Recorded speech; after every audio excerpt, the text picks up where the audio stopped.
በስመ አብ ወወልድ ወመንፈስ ቅዱስ አሐዱ አምላክ አሜን። መጋቢ ሐዲስ ቃለ ጽድቅ ግርማ የፉሪ ጽርሐ ንግሥት ቅድስት ሐና ቤተክርስቲያን አስተዳዳሪ፣ ስለ ፉሪ ሐና የተጠየቁትን ለመመለስ ፉሪ ሐና 99 ዓመት አስቆጥራለች ከተመሰረተች። 1920 ነው የተመሰረተችው። የመሰረቷት ትየመነን ናቸው። ትየመነን ሐረር በነበሩበት ሰዓት አንዳንድ ችግሮች ገጥሟቸው ያ ችግር ቅድስት ሐና ስለተፈታላቸው ይችን ቤተክርስቲያን ለመትከል በቅተዋል ማለት ነው። እንግዲህ ፉሪ ሐና እዚህ ስትመሰረት አካባቢው ላይ ምንም አይነት ቤተክርስቲያን የለም። እዚህ አካባቢ ላይ በንፋስ ስልክ ክፍለ ከተማ ስር ዮሴፍ ፉሪ ሐና ናቸው ያሉት። እነዚህ ዙሪያው ያሉ ቤተክርስቲያናት ከዚያ በኋላ የመጡ ናቸው። ህዝብም የለ፣ የተወሰነ ህዝብ ቁጥር ነው ያለው። እዚህ ነገስታቶቹ አንጥተው ተክለው ቤተክርስቲያን አሳምረው ሰርተው አስመርቀው አገልጋይ ከግቢ ገብርኤል አንጥተው እዚሁ ርስት ጉልት ሰጥተው በዙሪያው አስፈረው ስትገለገል ቆይታለች ማለት ነው። በ1960 ደግሞ ጥምቀተ ባህር የሚሆን መሬት አቶ ባህሩ የሚባሉ ተይዞታቸው ላይ ሰጥተዋት ለ58 ዓመታት ይሄን ጥምቀተ ባህር ስትገለገል ቆይታለች። እንደዚሁ በዙሪያው ያሉ ቤተክርስቲያናትም ሲመሰረቱ እየመጡ ጥምቀተ ባህሩን በጋ የተገለገሉ ይገኛሉ ማለት ነው። እንግዲህ ስትመሰረት እቺ ቤተክርስቲያን እንደሚታየው ጠባብ ነበረች ቦታዋ። ብዙም ህዝብ ስለሌለ እዚህ በሰዓቱ ላለው ምዕመናን የሚመጥን ግቢ ነበር ያለው። ህዝብ እየጨመረ ሲመጣ ደግሞ ሰፋ ተደርጎ ተሰራ ማለት ነው። አሁን ደግሞ በጣም እየጨመረ አካባቢው ላይ ከተማ እየሆነ ሲመጣ ለአገልግሎትም እየጠበበ መጥቷል ማለት ነው። አገልግሎቱ ላይ ከመጥበብ የተነሳ አሁን ትልቅ ቤተክርስቲያን 3180 ካሬ ሜትር ላይ ያረፈ ፊት ለፊታችን ላይ በመስራት እንገኛለን። አሁን ጉልላት ዶሙ ሞልተን መስቀል አኑረናል ማለት ነው። ወደ ማጠቃለሉ አካባቢ ላይ ደርሰናል ማለት ነው። ቤተክርስቲያኒቱ እዚህ ከተመሰረተች ጀምሮ ስለሰሚ ናት። ህዝቡ የሚያውቃት በአዲስ አበባ ስለሰሚነቷ ነው። ስለተሰማለች። በተለይ መካኖች በጣም እዚህ ይጠቀሙባታል ማለት ነው። እኔ የማስታውሰው ህዳር 11 በአንድ ቀን 46 ወላዶች እዚያው ደምረን ላይ ምስክርነት ተሰጥቶላቸዋል። ስለት በጣም ነው የምሰማውና ስለት በጣም ሰሚ ናት። በዚህ ነው የምትታወቀው ፉሪ ሐና። ዛሬ እንግዲህ ደርሰናል። 100ኛ ዓመቷን ለማክበር ሽር ጉድ እያልን እንገኛለን። ይሄ ግቢ እያስተካከልን ነው። ግቢው ጠቅላላ ይሰራል። 100ኛ ዓመቷ ከመከበሯ በፊት የተጀመረውም ህንጻ አንድ ላይ እንዲያልቅ እንዲመረቅ እየተሰራ ነው የሚገኘው። ዘንድሮ ጥር ጥምቀትን 2018 እኛ ተረኛ ነን፣ አሳዳሪ ነን። 9 ደብሮች ናቸው አንድ ላይ የሚያድሩ። የጥምቀተ ባህሩ ራሷ ነው። ጥምቀተ ባህሩን በማልማት ጥበቃ በመቅጠር እጽዋት በመትከል መብራት ውሃ በማስገባት አመታዊ ወጪዎችን ደግሞ ጥምቀት በመጣ ቁጥር በመሸፈን እስከ ግማሽ ሚሊዮን ከዚያም በላይ ከፍ ሲል የጉልበት ስራ ሳይቆጠር ማለት ነው እያዘጋጀች ረቦት ወጣት ማህበራቶችን በማደራጀት አንድ ላይ እያለማች ትገኛለች። ዘንድሮ ተረኛ ነን። እንግዲህ ተረኛ ስንሆን ጥምቀት የኢትዮጵያ ኦርቶዶክስ ሃይማኖት በከፍተኛ ሁኔታ ከምታከብራቸው አደባባይ በዓሏ ነው። ይህም ጥምቀት በጣም እዚህ ከጃን ሜዳ ቀጥሎ ብዙ ህዝብ የሚሳተፍበት ነው እኛ ጋር ፉሪ ሐና። ይሄ በዓል በጣም በደስታ የምናሳልፈው በዓል ነው የሚሆነው። ክርስቶስ ከገሊላ ወደ ዮርዳኖስ በዮሐንስ እጅ ለመጠመቅ የወረደበትን እኛ ታቦታቱን ይዘን በመውረድ እናስበዋለን ማለት ነው። ከሌሊቱ 10 ሰዓት እሱ ሌሊቱን ተጉዞ አድሮ ስለተጠመቀ እኛ ከዋዜማው ተነስተን ወደ ጥምቀተ ባህር ወርደን እዚያው ታቦታቱን ይዘን በምስጋና በአገልግሎት በአምልኮ ዝም ብሎ የአደባባይ በዓል ብቻ አይደለም፣ አምልኮታችንን የምንፈጽምበት ነው ጥምቀት። ከአምልኮት አንዱ ቅዳሴ ነው። አዎ ቅዳሴ ይፈጸማል። ጥምቀት ተባርኮ ባህሩ ይረጫል። ይሄ በአጠቃላይ ዮርዳኖስን የምናስብበት ታላቅ በዓላችን ነው ማለት ነው። እንግዲህ ምእመናን ይህንን መልእክት የምትሰሙ ሁላ በጥምቀቱ እያንዳንዳችን ልደታችንን የምናከብርበት ነው ማለት ይቻላል። መንፈሳዊ ልደታችን ከክርስቶስ የተወለድንበትን በጋራ ተሰብስበን የምናከብርበት ነው። ጥምቀት የዕዳ ደብዳቤያችን የተቀደደበት ነው። ጥምቀት በውሃ ልጅነት ያገኘንበት ነው። ይህንን በዓል በጋራ እንድናከብር እግዚአብሔር አምላካችን ይርዳል። እንግዲህ ብዙ የሚሰሩ ስራዎች አሉ። በልማት ዙሪያማ ብዙ የሚሰሩ ስራዎች አሉ። ልናለማ የፈለግነው ይህ ግቢ ዘንድሮ 2018 እንጨርሳለን ብለናል። አስበን ማለት ነው። ገበያ አለን። ገበያችንም እንገነባለን። ባለ 10 ወለል ትልቅ ህንጻ ይሰራል። ይሄ የተጀመረው ቤተክርስቲያን ያልቃል። ቢሮ የለንም። ቢሮ ባለ 5 ወለል ትልቅ ቢሮ ብላን ማጽደቅ ላይ እንገኛለን። እሱንም እንሰራለን እና ይሄ ቦታ እነኚህ አሁን የጠቃቀስኳቸው ሲሟላለት ትልቅነቱ ደብሩ ትልቅነቱ ይረጋገጣል ማለት ነው። ለማሳይለማ እድሜ በማስቆጠር ብቻ ይሄን ያህል እድሜ ቆይቶ 100 ዓመት አስቆጥረናል ማለቱ ብቻ በቂ ስላይደለ 100 ዓመቱን የሚመጥን ልማት አንድ ላይ ጎን ለጎን መሰራት አለበት። ቢሮ የለም። ስታንዳርዱን የጠበቀ ቢሮ ያስፈልጋል።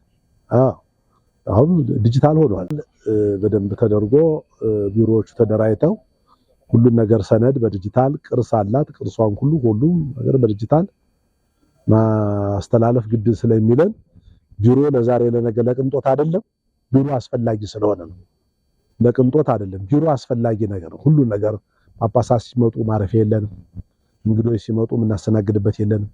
ስለዚህ ይሄ ቢሮ ወደድንም ጠላንም በደንብ ስታንዳርዱን የጠበቀ ቢሮ መገንባት አለብን ማለት ነው። ሁለተኛ ግቢ ይጠበናል።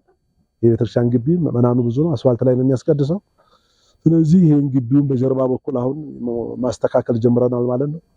በጣም ሰፋ ያለ ከ10,000 ካሬ ሜትር የሚበልጥ ወደ 15,000 ካሬ ሜትር ይሆናል ግቢ እያስተካከልን እንገኛለን። እሱን በደንብ አድርገን አስተካክለን ስንጨርስ እጽዋት ያለ ስታንዳርዱን ጠብቆ እጽዋት ይተከላል። ያን ጊዜ ምዕመናኑ ተመባከን በአስፋልት ላይ ተመንከራተት አስፋልት ላይ ከማስቀደስ ይድናል ብዬ አምናለሁ። እነኚህ ናቸው ዋናዎቹ የቦታዎች ችግሮች። እነኚህ ለማሉ ሀብትም አላት፣ መምህራኖችም አሏት፣ ካህናት አላት፣ ምዕመናን አሏት። ቤተክርስቲያኗ ምንም አልጎደላትም። ማልማት ነው ያቃታት። አሁንም ልማቱን በጣም ጎበዞች ጠንካራ ሰበካ ጉባኤዎች አሉ።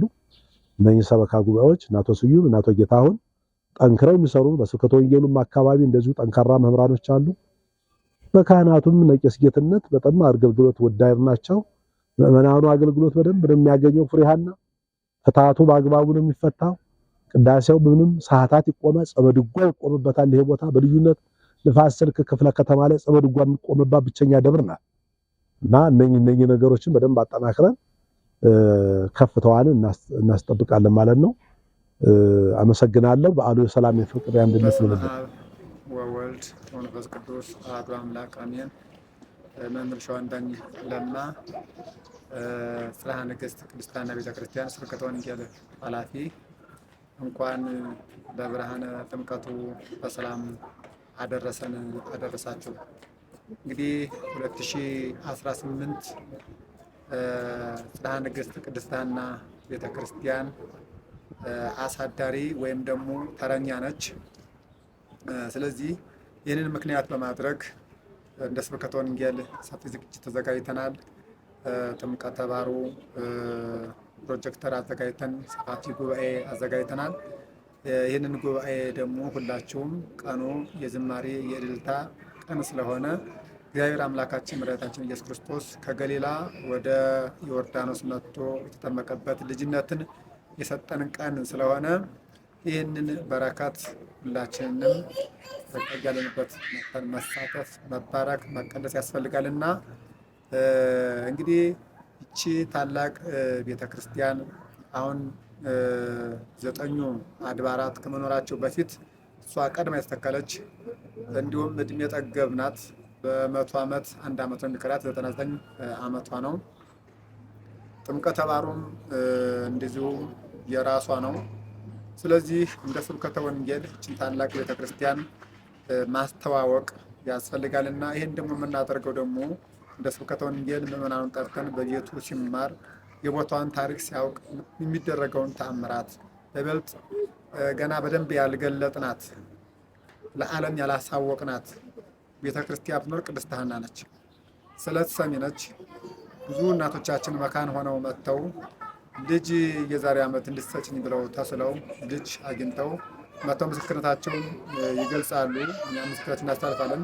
ወደፊት ግን በመጽሔትም እንዲሁም ደግሞ በዩቱብም የቦታውን ታሪክ በደንብ እናስተዋውቃለን። ዘንድሮ ግን ጥምቀተ ባሕር ልዩ ጉባኤ ያዘጋጅተናል። ከከተራ ጀምሮ እስከ ምሽቱ 2 ሰዓት ድረስ የማህሌት አገልግሎት እስከሚጀመር ድረስ ልዩ ልዩ መልእክት ይተላለፋሉ። ይህንን መጣችሁ ሁላችሁ ተሳተፉ ለማለት ነው። 2018 ነነዌንም የ3 ቀን ጉባኤ ልዩ ጉባኤ ያለን አብይ ጾም ሰፋፊ ጉባኤ ልዩ ጉባኤ ያለን ጥሪ እናደርጋለን። ሁላችሁም እየመጣችሁ ጽናንክት ቅድስት ሐና ቤተክርስቲያን የወንጌል አገልግሎት ድግስ ተሳታፊ እንድትሆኑ ማሳሰብ እወዳለሁ። እንደምታዩት ቤተክርስቲያኗ ጥንታዊ እንደመሆኗ መጠን ብዙ ልማት ይቀራታል። የአሁኑ አስተዳዳሪ እጅግ ጠንካራ ለልማት ፈጣን የሆኑ አባት ናቸው። እሳቸው ከመጡ ብዙ ልማቶች ተካሂደዋል። የቦታውን ኢኮኖሚ በእጅጉ አሳድገውታል። እንዲሁም ደግሞ ዛሬ ደግሞ ጥር 11 የመድኃኔዓለም ቤተክርስቲያን ጉልላቱ በአጠቃላይ ተጠቃሎ የተቀመጠበት ቀን ነው። ጥር 2 3 ጉልላት መጥቶ ተባርኮ በአቡነ እንጦንስ በቅባ ሜሮን ከብሮ ጉልላቱ ተቀምጧል፣ መስቀሉ ተቀምጧል። ዛሬ ደግሞ ጥር 10 የቀሩት ጉልላቱ መጥተው እንደዚሁ በሜሮን ከብረው ጉልላቱ ተቀምጠዋል። ይህ ቤተክርስቲያን ታላቅ ቤተክርስቲያን ሰፊ ቤተክርስቲያን ነው። ይህን ቤተክርስቲያን ለመጨረስ ደግሞ ክቡር አባታችን ህንፃ ኮሚቴውን በማጠንከር በማበረታታት እሳቸውም ራሳቸውም እየተገኙ ምን ላይ ደረሰ በማለት ሰፊ ስራ እየሰሩ ነው እና አጠቃላይ ቦታው ልማቱ ገና መጀመሩ ነው። ገና ብዙ ልማት ብዙ ነገር ይጠበቅበታል። ይህንን የደብራችን አስተዳዳሪ መጋቢ ሐዲስ ቃለ ጽድቅ ያለሙታል፣ ይሰሩታል፣ ለሚፈለገው ደረጃ ያደርሱታል ብለን ሁሉም ካህናቱም ምዕመናኑም ትልቅ ተስፋ አለው። ትልቅ ለውጥ አምጥተዋል። 2 ዓመት ሳይሞላቸው ሰፋፊ ስራዎችን ሰርተዋል። ከዚህ በኋላ ደግሞ በተወሰነ ዓመት ቦታዋን ልዩ እንደሚያደርጓት ሁላችንም ተስፋ አለን። እንዲሁም ደግሞ እሳቸው ከመጡ በነፋስ ላፍቶ ክፍለ ከተማ ልዩ ደረጃ 1 ተብላ የምስጋና ዋንጫም ሰርተፍኬትም ተሸልማለች። የሁሉ በሳቸው ጥረት ነው። ሰበካ ጉባኤው ጠንካራ ነው። እንዲሁም ደግሞ ይሄ ግቢው ለወንጌል አገልግሎት ምቹ እንዲሆን አብሮ አደግ ሰንበቴ 30 ሚሊዮን ብር በጀት በጅቶ ከክቡር አባታችን ጋር በመቀናጀት እየሰሩ ነው። እግዚአብሔርም እነሱን ይጠብቅልን። የቀሩት ደግሞ ብዙ ማህበራትም አሉ። ከነሱ ጎን ከአብሮ አደግ ጎን ሆነው ይህንን ግቢ ቶሎ ለአገልግሎት አልቆ ክፍት እንዲሆንና ለወንጌል አገልግሎት የተመቸ እንዲሆን እንደሚደረግልን ተስፋ እናደርጋለን። እግዚአብሔር ሀገራችን ኢትዮጵያን ይባርክልን። በዓሉ የሰላም ይሁንልን። ሁላችንም